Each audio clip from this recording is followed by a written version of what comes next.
Good afternoon. Most of my topic, that is a sudden cardiac arrest, has already been covered in the last topic. So I would be very brief regarding my topic, and my topic is risk of sudden cardiac arrest post-PCI. So I'll be focusing basically on the post-MI patients, as they have the highest risk of having a ventricular arrhythmia. First, I'll define the sudden cardiac arrest, which is a cessation of any spontaneous mechanical activity of the heart. That's the Wikipedia definition. And as we know that the graph drops deeply, the chance of success is reduced 7 to 10% each minute. That means we have very less time to resuscitate such a patient, and the slogan of identify, assess and protect stands tall. As this slide was given by Dr. Jyotsna Madan also regarding the Indian perspective, the sudden cardiac arrest, annual incidence is 0.55 per thousand. It accounts for more than 50% of the cardiovascular deaths, and the peak age is 45 to 75, and the survival rate of SCA is less than 1%. I would like to emphasize here again that the survival rate of sudden cardiac arrest is less than 1%.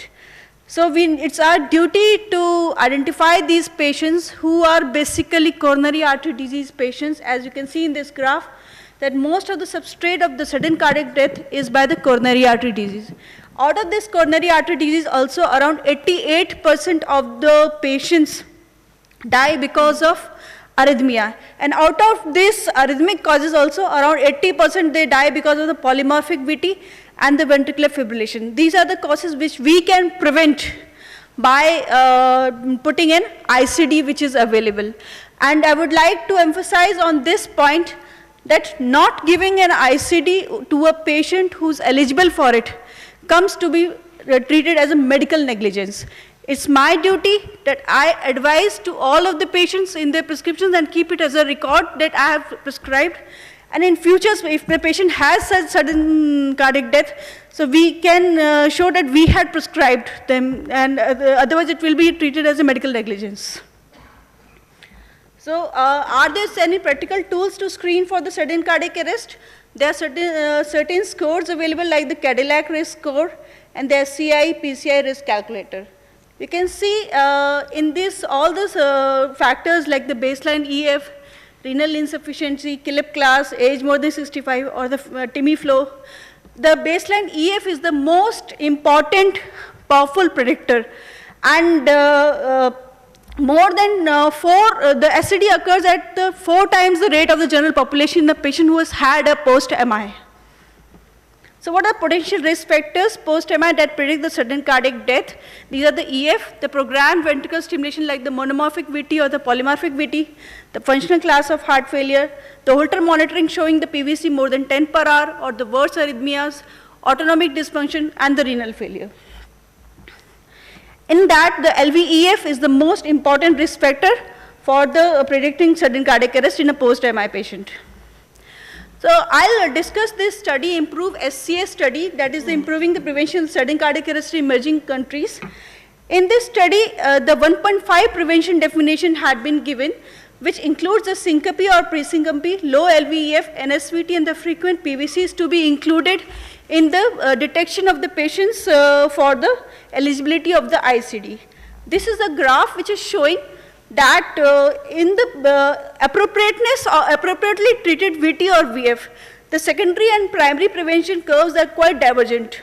While in the 1.5 prevention definition, it is approximately. That means that if we consider the 1.5 prevention definition, we are giving ICD to the eligible patients. So the treatments to reduce the SCA, the role of the beta blockers cannot be undermined, and they remain the first and the foremost therapy to control the arrhythmias, and the focus is on the ICDs and the CRTDs. So when to give a ICD? This is a very important point.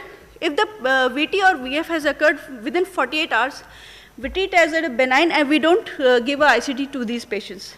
In the 48 hours to 40 days, that's an important point. I'll discuss it in a chart. If a patient is 40 days post-MI, we can offer ICD to the eligible patients. And if a patient is more than 3 months post-revascularization, we can offer ICD. This was Dynamite and IRIS trial were done in which the ICD was implanted 6.3 days and 5 to 31 days respectively, and both the trials were negative. That means in the 48 hours to 40 days we don't prescribe ICD. So the class 1 recommendations for the ICD in a post-MI patient are if the LVF is less than 35, who are at least 40 days post-MI and functional class 2 to 3. If the LVF is less than 30, the NYHA class 1.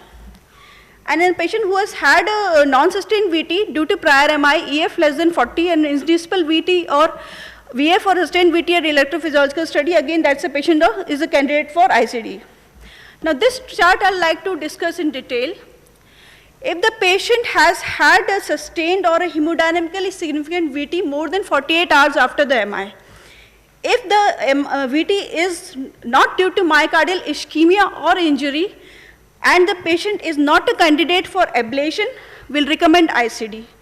If the ablation is not available, again ICD can be useful.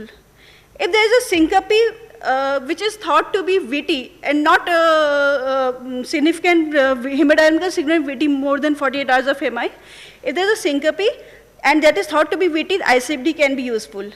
And if the patient, if that is again no, if the patient is in NYHA class 2 or 3, EF less than 35%, NYHA 1 and EF less than 30%, ICD is not indicated, but if the same patient is having an indication for pacing, ICD is recommended. So this is the graph which is showing that even within 40 days of MI, if the patient is a candidate for pacing, or if the patient has had a significant VT more than 48 hours and that is not because of ischemia or injury, we need to give this patient a ICD.